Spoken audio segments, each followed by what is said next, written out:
গ্রীষ্ম বর্ষা বিনীতি ভরসা। হ্যাঁ, বিনীত শপিং সিটি। নমস্কার, আপনারা দেখছেন হুগলি আপডেট। আপনাদের সঙ্গে আমি উষা। আসছে খবরে, আবারও একটা বছরের অপেক্ষা। চন্দননগর রানীঘাটে বিসর্জন হলো জগদ্ধাত্রীর প্রতিমা, রাতে শোভাযাত্রা। হুগলির চন্দননগরে 4 দিনের জগদ্ধাত্রীর পুজোর সমাপ্ত হলো। কয়েকটা দিন উৎসবের আমেজ ছিল। বিক্ষিপ্ত কটা ঘটনা ছাড়াও নির্বিঘ্নে এবার জগদ্ধাত্রী পুজো সমাপ্ত হলো। গোটা রাজ্য ছাড়াও ভারতবর্ষের বিভিন্ন প্রান্ত থেকে মানুষ আসেন এই পুজোয়। বিদেশি অতিথিরাও আসেন। এবারে একটা দিন বেশি মণ্ডপ ও প্রতিমা থাকে। গতকাল বিজয়া দশমী থাকলেও আজকে সকাল থেকে মাকে বরণ ও সিঁদুরদান করা হয়। মণ্ডপে মণ্ডপে মহিলারা মেতে ওঠেন সিঁদুর খেলায়। এরপর প্রতিমা নিয়ে শোভাযাত্রা করে গঙ্গার দিকে, মূলত চন্দননগর রানীঘাটে বেশিরভাগ প্রতিমা বিসর্জন হয়। সকালে এই শোভাযাত্রায় যাতে কোনো রকম বিশৃঙ্খলা না হয় সেই জন্য Chandannagar corporation, Chandannagar police commissionerate, দমকল বিভাগ সজাগ দৃষ্টি রাখে।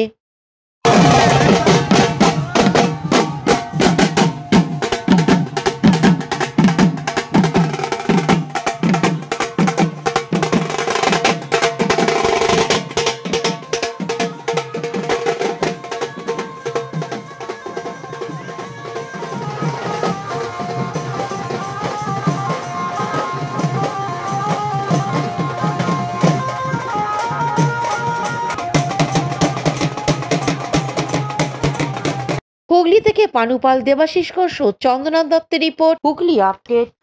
মহিলা নয়, মাথায় ঘোমটা দিয়ে মা জগদ্ধাত্রীর বরণ পুরুষদের। প্রাচীন প্রথা মতো ভদ্রেশ্বর তেঁতুলতলা।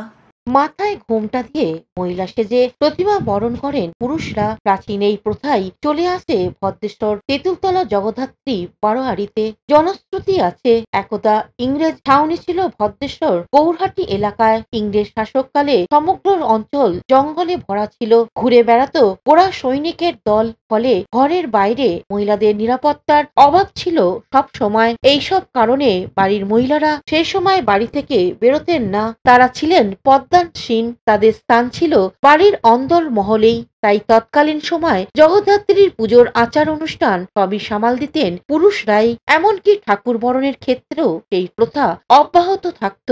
পরিবারের পুরুষরা মহিলা বেশে বাড়ির বাইরে ঠাকুরকে বরণ করতেন।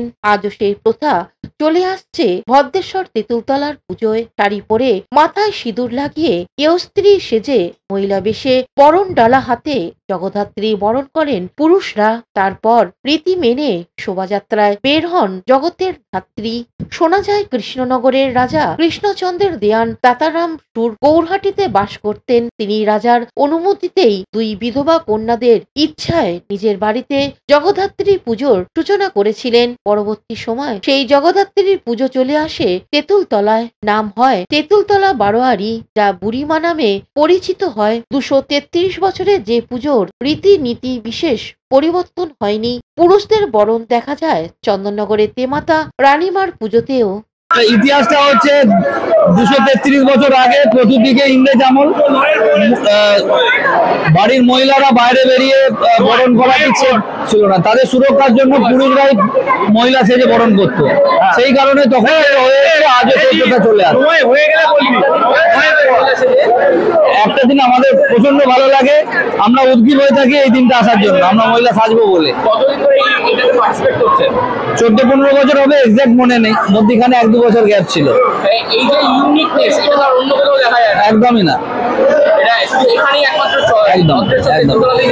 পরবর্তীকালে শোনা গেছে আমাদের দেখা দেখি 2-1টা বারোয়ারি হয়তো চালু করেছিল, কিন্তু আমাদের এখানের এটা মানে মাহাত্ম্য বলুন আর এই বরণের একটা প্রচন্ড পরিমাণে এই বরণটা দেখার জন্য মানুষ উদ্গ্রীব হয়ে থাকে।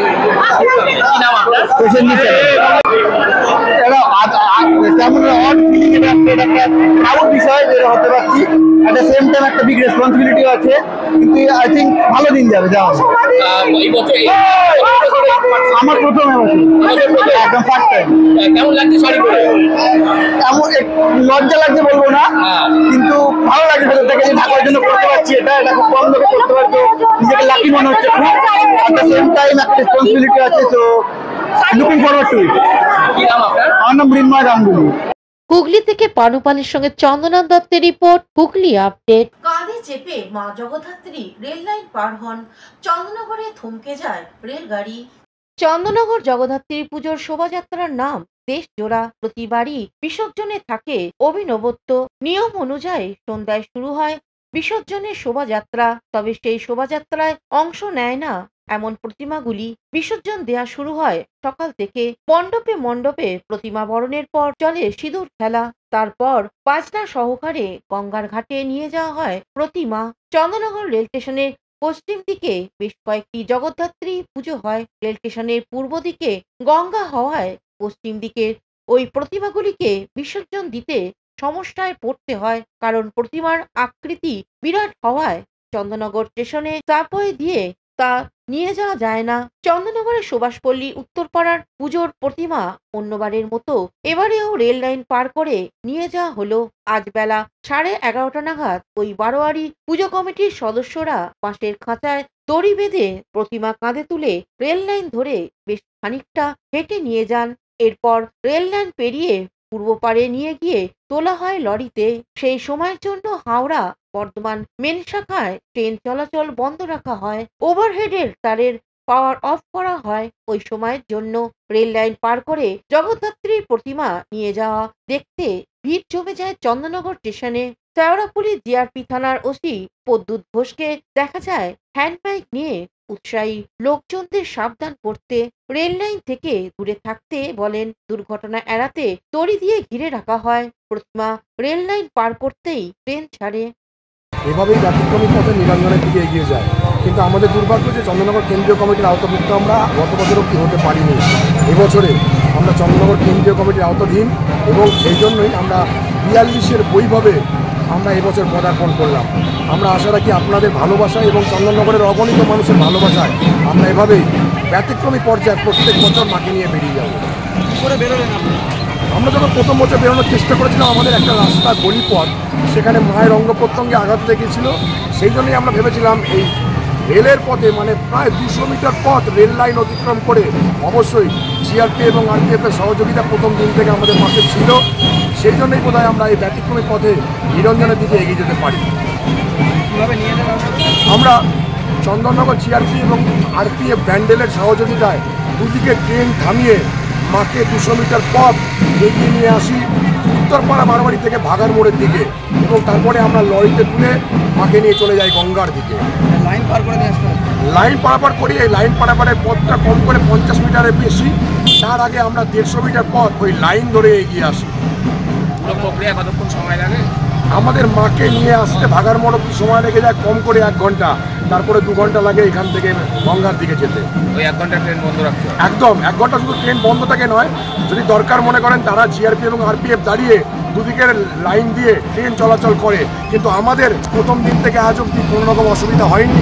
আমরা আশা রাখি আগামী দিনেও হবে না। এই ব্যতিক্রমী চিত্রটাই কি মানে আপনাদের একদম এই ব্যতিক্রমী চিত্রটাই আমরা তুলে ধরেছিলাম চন্দননগর কেন্দ্রীয় জগদ্ধাত্রী পূজা কমিটির সামনে, যে স্যার আপনারা দেখুন শুধু চন্দননগর না গোটা বিশ্বের মধ্যে বোধহয় এইভাবে নিরঞ্জনের পথে কোনো মা যেতে পারেন না। ওনারা সেই ভালোবাসা সেই আবেগটা বুঝেছিলেন। তাই এবছর দেখুন আমরা 42-এর বৈভাবে কেন্দ্রীয় কমিটির আওতাধীন। কি নামটা? আমার নাম আদিত্য, সুভাষপল্লী উত্তরপাড়া সর্বজনীনের সম্পাদক। আদিত্য কি? আদিত্য সেনা নায়ক। হুগলি থেকে পানুপালের সঙ্গে চন্দনা দত্তের রিপোর্ট, হুগলি আপডেট। এখন নিয়ে নেব বিজ্ঞাপন বিরতি। বিরতির পর ফিরে আসছি খবরে।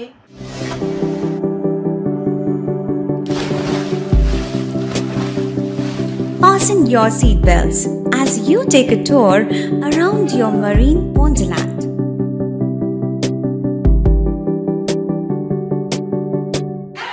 Spend a day at Aqua Marina and enjoy an array of water slides that give you butterflies in your tummy.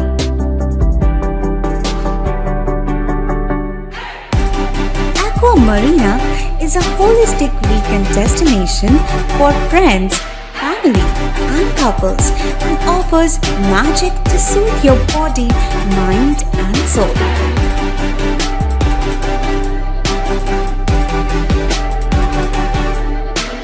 Aqua Marina, your customized magician. Welcome aboard and see the magic unfold. শীত গ্রীষ্ম বর্ষা পিনিতি ভরসা। হ্যাঁ, পিনিত shopping city. যে কোনো মরশুমের readymade জামা কাপড় পাওয়া যায় একই ছাদের তলায়।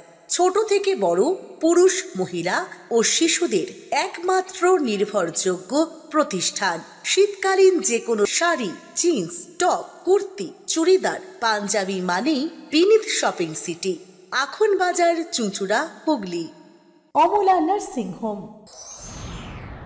Enjoy a weekend at Vedam, the paradise of peace. A home away from home.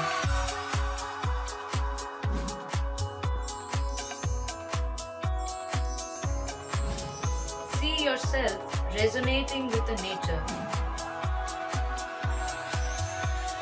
Vedam welcomes you to create your best memories. বিরতির পর ফিরে এলাম খবরে। গোপন সূত্রের খবর পেয়ে জঙ্গিপুর থানার পুলিশ বিপুল পরিমাণে গাঁজা আটক করলো। গাড়িতে করে গাঁজা পাচার হচ্ছে। দিন দুয়েক আগে গোপন সূত্রে পাওয়া এই খবরের ভিত্তিতে জাল পাতল জঙ্গিপুর পুলিশ জেলার সুতি থানার পুলিশ। জঙ্গিপুরের চাঁদের মোড় সংলগ্ন সাই হোটেলের সামনে দিয়ে চলে গেছে বহরমপুর গ্রামী রাস্তা। সেখানেই নাকা চেকিং চলছে। গাড়ি আটকানো হলো, শুরু হলো তল্লাশি, কিন্তু হন্তদন্ত করে খুঁজেও গাড়ির ভেতর কোথাও কিছু পাওয়া গেল না। কর্তব্যরত police officer sub inspector Mohammad Shahjahan এবং তার টিম শুরু করলেন গাড়ির বিভিন্ন অংশের চিরুনি তল্লাশি। অবশেষে গাড়ির ডিকির নিচে অংশ থেকে উদ্ধার হলো 34.5 কেজিরও বেশি গাঁজা। বুদ্ধি খাটিয়েছিল পাচারকারীরা, কিন্তু শেষ রক্ষা আর হলো না। অভিযুক্ত বাপন সরকার, দেবশঙ্কর পোদ্দার, দেবু বিশ্বাস নামে 3 অভিযুক্তকে গ্রেপ্তার করেছে সুতি থানার পুলিশ। কৌশিক ঘোষের রিপোর্ট, হুগলি আপডেট। হুগলির তারকেশ্বরের রায়গঞ্জে সাংসদ কার্তিক চন্দ্র পাল এলেন। তারকেশ্বরে বিজেপির বিশেষ কর্মসূচিতে এসে উপস্থিত হলেন রায়গঞ্জের সাংসদ কার্তিক চন্দ্র পাল। এদিন তারকেশ্বরের নারায়ণপুর এলাকায় একটি কালী মন্দিরে পুজো দিয়ে তার দলীয় কর্মসূচি শুরু করেন। উপস্থিত ছিলেন আরামবাগ সাংগঠনিক জেলা বিজেপির সভাপতি সুশান্ত কুমার বেরা, আরামবাগ সাংগঠনিক জেলার বিজেপির সম্পাদক তারকনাথ সাউ, সম্পাদিকা পর্ণা আদক সহ তারকেশ্বর বিধানসভার বিজেপির বিভিন্ন মণ্ডলের সভাপতি, অন্যান্য স্থানীয় নেতৃত্ববৃন্দ এবং কর্মী সমর্থকরা। দলীয় সূত্রে জানা গেছে, কার্তিক বাবু দুদিনের দলীয় সফরে এসে তারকেশ্বর বিধানসভার বিভিন্ন দলীয় কর্মসূচি সারার পাশাপাশি তারকেশ্বর বাবার মন্দিরে পুজো সহ অন্যান্য মন্দিরেও পুজো দেবেন বলে জানা যায়। এদিন নারায়ণপুরে কালী মন্দিরে পুজো দিয়ে সাংবাদিকদের মুখোমুখি হয়ে এসআইআর এই বিষয়ে কি বলছেন শুনবো। দেখুন, এসআইআর তো হবেই এবং সেটা ঘোষণাও হয়ে গিয়েছে। এসআইআরের যে প্রাথমিক কাজ সেটা শুরু হয়েছে। আগামী দিনে পশ্চিমবঙ্গে যেটা মূল সমস্যা ছিল এসআইআর নিয়ে, আমাদের কেন্দ্র সরকার সেটা আসল জায়গাটা ধরেছে। সেই জায়গায় দাঁড়িয়ে এসআইআরের যে নিয়মাবলী রয়েছে সেই হিসাবে মানুষ অ্যাপ্লিকেশন করবে। বাকিটা আগামী দিনে প্রসেস শুরু হবে, বিএলওরা বাড়ি বাড়ি যাবে, তারপরে বাকিটা শুরু হবে।